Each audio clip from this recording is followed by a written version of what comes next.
राहुल एक शादी में गया था। शादी में भीड़ होने की वजह से उसे लेटने को नहीं मिल रहा था। तभी राहुल को वहाँ पर उसकी दूर की मौसी दिखी। राहुल मौसी को पहचान गया। उनका नाम निर्मला था। राहुल मौसी के पास गया और नमस्ते किया। मौसी ने पूछा, राहुल तुम कब आए? राहुल ने कहा, मैं बस अभी 2 घंटे पहले आया था। मौसी ने कहा, क्या हुआ राहुल, तुम कुछ परेशान लग रहे हो? फिर राहुल ने अपनी मौसी को सारी परेशानी बता दी। मौसी बोली, इसमें परेशान होने वाली क्या बात है? तुम मेरे साथ चलो मेरे घर पर, तुम आराम से सो जाना। राहुल खुश हो गया और मौसी की तरफ देखने लगा।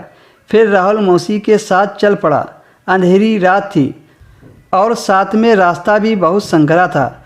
मौसी ने राहुल से कहा, तुम मुझे अपना हाथ पकड़ा दो, अंधेरे में तुम्हें रास्ता साफ नहीं दिखेगा। राहुल ने अपना हाथ मौसी को बढ़ा दिया। जैसे ही मौसी ने राहुल का हाथ अपने हाथों में लिया तो राहुल के पूरे बदन में सिरहन सी दौड़ गई।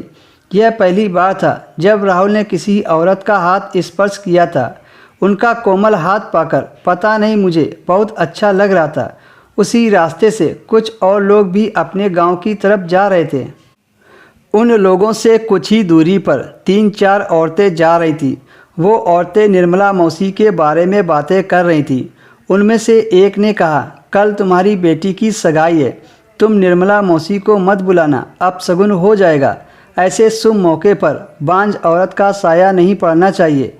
एक ने तो यहाँ तक कह दिया कि उसके पति को तलाक देना चाहिए और दूसरी शादी करके अपना घर बसाना चाहिए।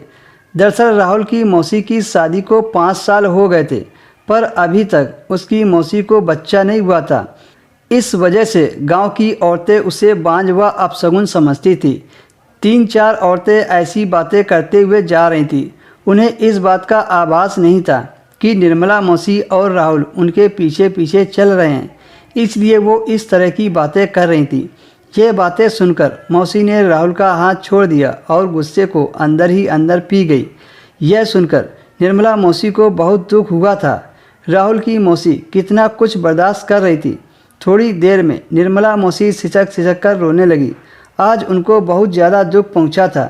फिर राहुल ने मौसी को रोक लिया और गले से लगाया और कहा, तुम रो मत, मैं तुम्हें औलाद का सुख दूंगा।